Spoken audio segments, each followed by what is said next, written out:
Ladri in azione a Mogliano, preso di mira il distretto sanitario di Piazza Donatori di Sangue. Il colpo nella notte tra sabato e domenica ad avvertire i carabinieri e gli operatori dell'ULSS.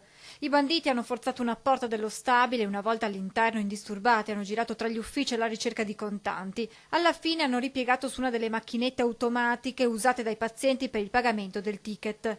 Utilizzando un flessibile hanno forzato il dispositivo portando via i soldi che c'erano all'interno.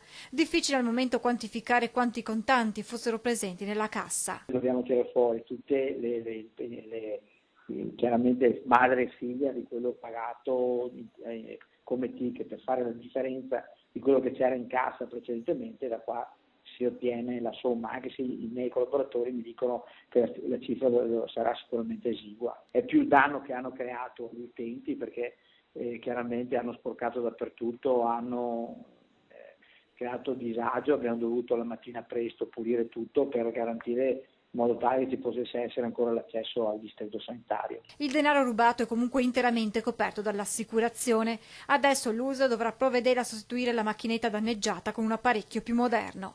Faccio presente ai ladri, così lo sanno, che le prossime saranno dei POS per cui non troveranno più soldi all'interno del distretto.